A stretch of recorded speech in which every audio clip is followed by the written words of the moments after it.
स्वागत है आपका बी न्यूज नेशन में। मैं हूं आबिद हुसैन शेख, आपके सामने कोरोना अपडेट के साथ। आज के सेकंड बुलेटिन हेल्थ बुलेटिन में राज्य में कुल 523 पॉजिटिव मामले हुए हैं दर्ज। बीजापुर में अब आज के दिन कोई पॉजिटिव मामला दर्ज नहीं हुआ।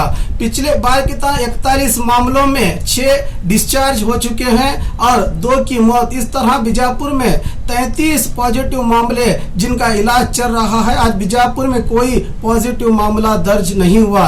राज्य की बात करें तो अब तक 207 लोग डिस्चार्ज हो चुके हैं और 20 की मौत। 523 आज एक ही दिन में 11 मामले, 6 गुलबर्गा, 3 बागलकोट, 1 गदग और बेंगलुरु में दर्ज हुआ है, जिससे कुल तादाद पॉजिटिव मामलों की पहुंची है कर्नाटक में 523। तो बीजापुर के लिए आज का दिन राहत भरा है। तो और खबरों के लिए देखते रहिए बी न्यूज नेशन।